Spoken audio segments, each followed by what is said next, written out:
What is going on, everybody? We are back with another reaction video. Thank you so much for joining me today on this beautiful day. I hope you all are doing well today. And to all my new viewers stopping by, welcome to the family.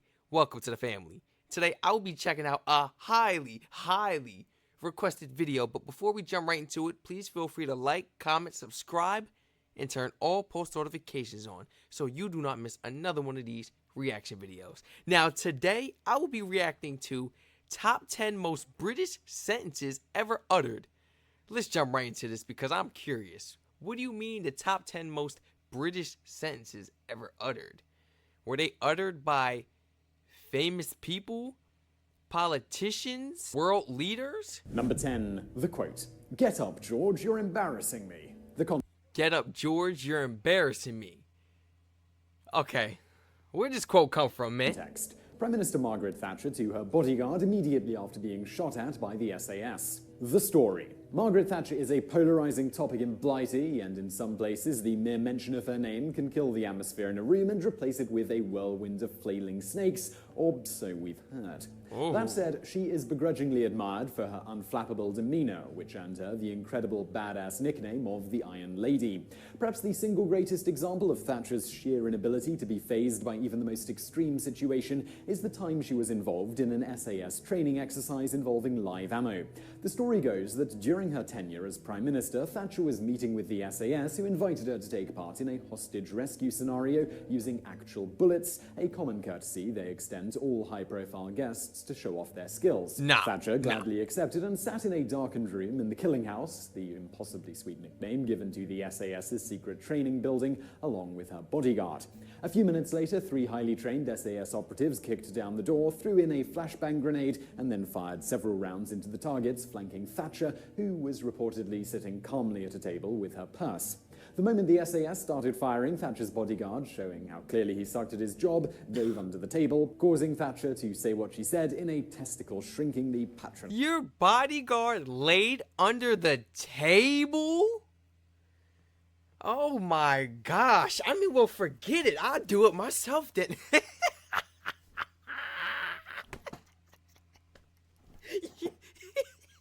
You're fired. You're fired. Tone of voice. Number 9, the quote. Chatfield, there seems to be something wrong with our bloody ships today. Okay. The context. Admiral David Beatty, shortly after 2 of the ships under his command exploded in front of him. The story. Admiral Beatty was a highly decorated British naval figure who rose from the rank of cadet to Sea Lord. This is the highest post possible in the British Royal Navy. Beatty earned countless commendations throughout his career and personally accepted the surrender of Germany's navy at the end of World War I. He is, however, best remembered for being completely nonplussed about 2 of his ships exploding. During a battle in World War I, known as the Battle of Jutland, Beatty personally witnessed the HMS Indefatigable, one of Britain's biggest and most coveting guns ships, explode in the water. Less than half an hour later, while stationed on the bridge of his own ship, Beatty was approached by a nervous crewman who informed him that the Royal Navy's second-best ship, the HMS Queen Mary, had also exploded. Without missing a beat, Beatty calmly turned to his second-in-command and uttered his most famous quote. Number 8, the quote. I can't wear beige because nobody would know who I am. The context.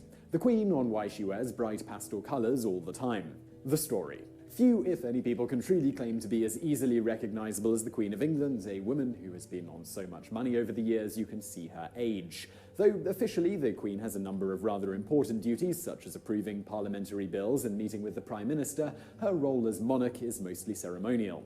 To this end, the Queen has a punishing schedule of public events where she shows her face and meets with people who don't live in a giant castle. At such events, the Queen virtually always wears a single colour, often taking the form of a pastel-coloured dress and a stupidly pimp-matching hat. The Queen's official reasoning behind this fashion choice is she believes that if she wore a less awesome colour, nobody would recognise her. Hey, she rocking that blue though, man. She is rocking that blue. Blue's my favorite color if y'all didn't know. She is rocking it.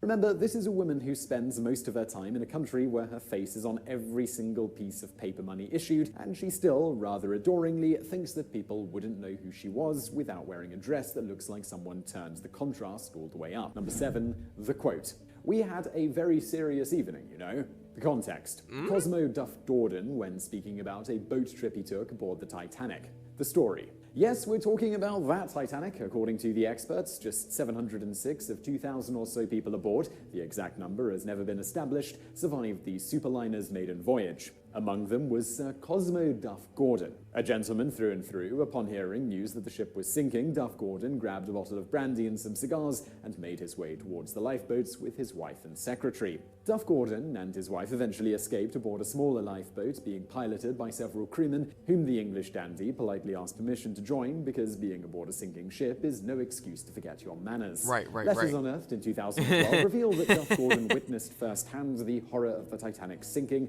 writing that he could hear the screams of those who'd fallen overboard, and then later, a silence that shook him to his core. Oh my While the trauma he suffered on that day was unthinkable, the worst was yet to come for Duff Gordon. It was rumoured he'd bribed his way aboard the lifeboat. He didn't. During what has been described as a savage cross-examination, Duff Gordon was grilled about why his lifeboat didn't search for survivors, even though such a decision ultimately fell to the 7 crewmen he was sailing with. Showing Herculean amounts of restraint, Duff Gordon calmly responded to the lawyer, basically accusing him of being a coward and screaming questions about why he didn't usurp control of the lifeboat from the people specifically trained to use it, by saying, "At the time I was attending to my wife, as I think I said just now. We had a rather serious evening, you know." Presumably, while he said this, his moustache was twitching, endless insults about the size of the lawyer's manhood in Morse code. Number 6, the quote. "By God, sir, I've lost my leg." The context. Lord Uxbridge, upon noticing his leg had been blown off clean by a cannonball. The story. Okay. Because that's not the first thing you would think somebody would say when their leg gets blown off. You would think, "Ah! Help! Ah, my leg!" Henry Paget, better known as the first Marquis of Anglesey, is a famed English army officer and politician, best known for being one of the foremost experts at one of England's oldest and most popular hobbies, dunking on the French military. Well liked by his men, Paget was known for his bravery, composure under fire, and stoicism, often being seen personally leading charges on horseback. It was just after one such charge at the Battle of Waterloo that Paget was struck by an errant cannonball that caused the bottom half of his right leg to explode into a red sticky cloud of viscera. According to all those present, Paget reacted to the injury as if it were a mosquito bite, turning to the man next to him and explaining, rather matter-of-factly, that his leg had been torn off by a screaming hunk of metal travelling at the speed of sound. But Paget wasn't done yet, and he continued to play down the extent of his injury, refusing to even cry out in pain when the mangled remains of his limb were being removed without anaesthetic. According to his physician, the only sound Paget made during the entire agonising procedure was to answer a nurse asking if he was okay. Apparently, Paget's only comment was that the knife being used to scrape away the bone and tissue left below his knee felt rather blunt, before once again sitting in silence. The only question after that we have is, how did Paget possibly find a horse big enough to carry him and his enormous manhood? Number 5, the quote. "By God, sir, so you have." The context. The Duke of Wellington's response to Henry Paget. The story. Yes, on the same day, Henry Paget went down in history as the man who responded to having his leg amputated with a blunt knife with nothing but mild discomfort. His commanding officer similarly reacted to the frankly astonishing occurrence of a man standing 3 feet away having his leg blown off like it just noticed someone in the room had farted. Like Paget, the Duke of Wellington was well known for his stony demeanour and his diamond-like testicle fortitude, earning him the nickname the Iron Duke. Wellington was similarly respected by his men for his commitment to a Spartan military lifestyle, with the Duke insisting on dining on the same rations as his men and opting to sleep on a standard-issue military cot, even though his rank and social status would have allowed him to eat fresh swan necks every day if he really wanted to. And that's a real leader, man. You supposed to be down there with your guys. I don't care if you the captain, you the chief. You supposed to be down there with your guys too, man. Yeah, that's a real one. That's a real one. According to history books, the Iron Duke is said to only have ever dropped his stony facade once upon hearing that Napoleon had abdicated. Upon hearing this news, the Duke is said to have giddily clicked his fingers, spun around on the spot, and danced an excited flamenco before instantly resuming a dignified, statue-like pose, as if nothing had happened. Number 4, the quote. "We are still open for business, more than usual." The context. Sign placed in British stores that had been hit by bombs during the Blitz. The story. During World War II, one of the things Hitler had a real hard-on for was crushing the morale of the British, something he hoped to accomplish by tasking the Luftwaffe with bombing the ever-loving crap out of major British population centres for 2 years straight, a time in history known as the Blitz. Although the Nazis succeeded in levelling a significant percentage of Britain, the British populace went about as if everything was totally fine. Workers finding their offices had been destroyed would pull their desks out of the rubble and do paperwork in the middle of the street, housewives would gossip about raids like the weather, and stores continued to sell produce even if they didn't have roofs. In keeping with the self-deprecating nature of British humour, such stores would advertise the fact that they were still open by telling the public that they were simply more open than usual. And it's amazing how everybody came together around that time. Nothing stopped. It didn't stop nothing. The bombings didn't stop nothing or anyone from helping, from making a difference, you know, when it really mattered. It didn't push nobody away. It just made everybody come together even more. Good old Britain. Which is apparently the British way of saying missing half a roof. Number 3, the quote. I told you I was ill. The context. The proposed epitaph for Spike Milligan's tombstone. The story. Spike Milligan was a comedian known throughout Britain for his surreal and often black humour. Considered to have been one of the key influences behind Monty Python and held in high regard by the entire British comedy scene, Milligan is often referred to as the comedian's comedian. Even in his twilight years, when he was plagued by a host of health problems, Milligan continued to crack jokes at his own expense, the most famous of which was an offhand remark he made about his desire to have his tombstone bear the epitaph, I told you I was ill. When he passed away in 2002, his family, in accordance with his wishes, actually tried to buy a tombstone with that joke on it, but the people in charge of the graveyard didn't feel it was appropriate and told the family to change it. After some consideration, Milligan's family simply decided to translate the phrase into Irish and put that on the tombstone instead. And speaking of funerals, They got around it. To the quote. Always look on the bright side of life. The context. I feel like I've heard so many people tell me this.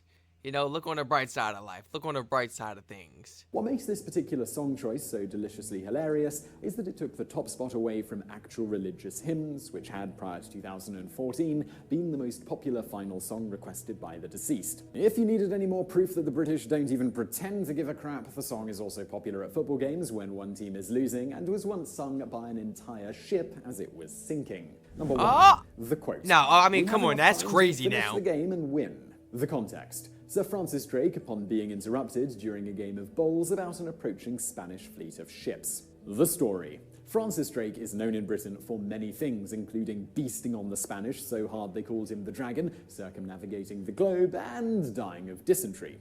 In regards to the former, Drake was a key figure in defeating the Spanish Armada, a massive fleet of ships that attempted to invade England in 1588. According to legend, Drake was so unafraid of the Spanish and so supremely confident in his own skills that upon learning that a fleet of ships large enough to level half of the English coastline had just crested the horizon, he didn't act on the news until he'd finished a game of bowls. Exactly what Drake said isn't clear, but multiple sources report that he was happy to learn that the Spanish were still a few miles away because it meant he could finish his game, reportedly quipping that he'd smashed the Spanish fleet after, and only after, he'd finished the game. That sound like me. Are they here yet? I mean, are they here yet? All right, then. Let's keep on playing. True to his word, Drake trounced the Spanish Armada in battle, personally leading a charge that destroyed a quarter of the Armada and captured one of their most powerful ships. Proof that the English do get emotional, but only about things that actually matter, like a game involving rolling small balls on some grass. Thank you so much, everybody, for stopping by today to watch this amazing video with me. If you guys enjoyed this video just as much as myself, please feel free to like, comment, subscribe, and turn all post notifications on so you do not miss another one of these reaction videos. Please feel free to spam my comment section and use that suggestion link down below in my description as well if you would like to recommend some more of these amazing videos for myself to react to. And please, everybody, feel free to let me know in the comment section down below, were you guys familiar with these 10 most popular British quotes? Because I wasn't aware of them at all. Today was my first time learning about these quotes.